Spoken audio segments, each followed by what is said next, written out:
Hunting for Answers is a production of the Black Effect Podcast Network and iHeartRadio. Welcome to Hunting for Answers, a true crime podcast. I'm your host, Hunter, and today we're highlighting a case that has haunted Atlanta, Georgia for 3 decades. A case where a teenage girl's identity was unknown until cutting-edge DNA technology finally gave her back her name. This story centers around a 15-year-old who became known only as Jane Doe for 30 years, found buried in a shallow grave behind an abandoned drug house. This is the story of Kiyona Arnold. April 5th, 1995, Atlanta, Georgia. On the 300 block of Atwood Street, 6 children were playing near an abandoned house when they made a discovery that would haunt the neighborhood for decades. There, buried in a very shallow grave behind the vacant house, was the body of a young black female. The house where she was found wasn't just abandoned, it had been used to secretly manufacture narcotics. The victim was clothed in Bugle Boy jeans, a button-down shirt, and Adidas sneakers. Although she had died just days before the children found her, her face showed no signs of decomposition. And what followed was one of the most frustrating aspects of the case.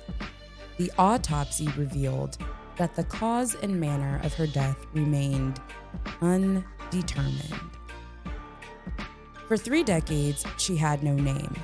No family came forward, and no missing person reports matched her description. She became Fulton County's Jane Doe, a teenage girl who had fallen through the cracks of society, both in life and in death.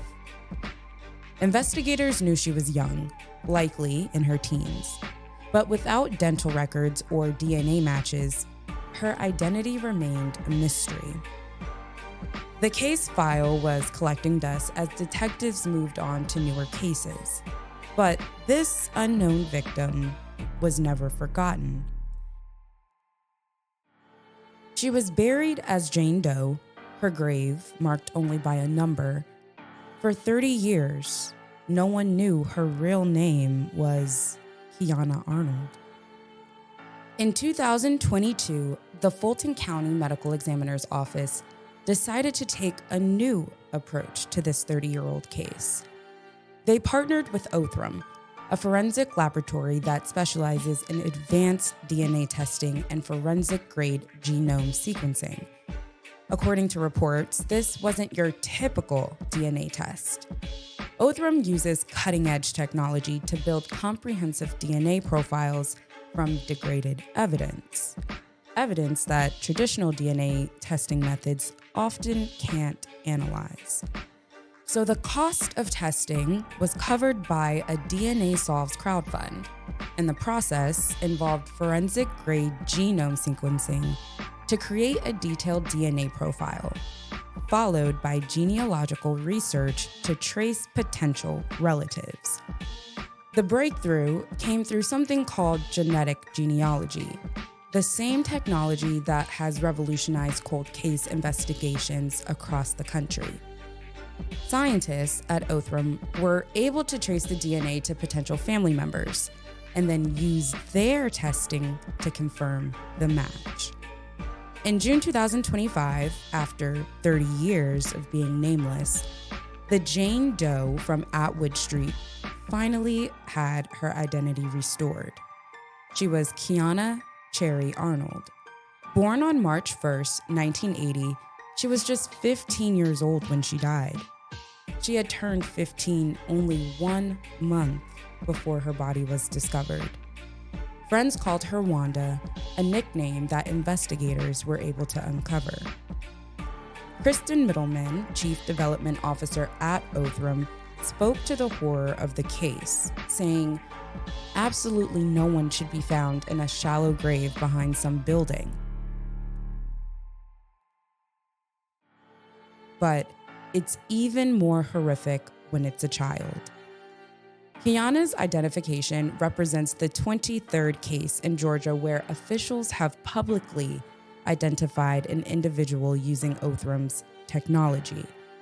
But while we now know who she was, the most important questions remain unanswered. Despite having her name back, the circumstances surrounding Kiyona Arnold's death remain a complete mystery. Investigators still cannot determine how she died or who left her in that makeshift grave behind the empty home. Was she killed elsewhere and dumped there? Was her death accidental or intentional? These questions have no answers, even 30 years later. Kiyona's story raises a ton of troubling questions about how easily a person can disappear without anyone looking for them, especially a child.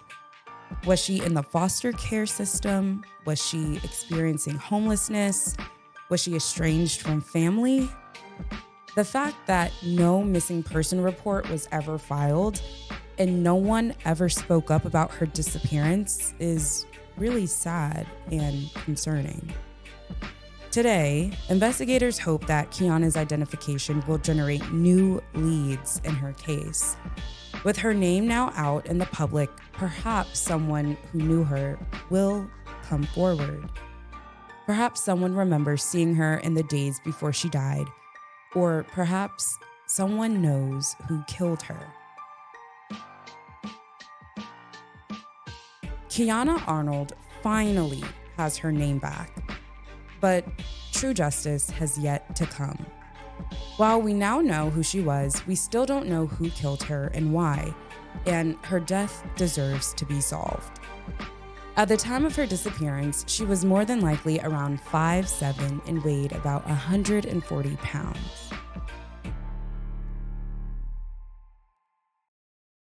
My thoughts and prayers are with the family and friends of Kiyona Arnold. The Atlanta Police Department and Fulton County Medical Examiner's Office continue to investigate her death as a homicide, even though the cause of death remains undetermined. They're asking anyone with information about Kiyona Arnold to contact them. You can find their contact information along with the agency case number in the description box below. As we close out this episode, don't forget to click the follow button to stay updated on Kiyona's case and others like it. Be sure to subscribe to Hunting for Answers on YouTube and follow us on Instagram and TikTok for more true crime updates. And if you are watching us on YouTube, let us know your thoughts on this case down in the comments. Thank you so much for joining us on another episode. Until next time.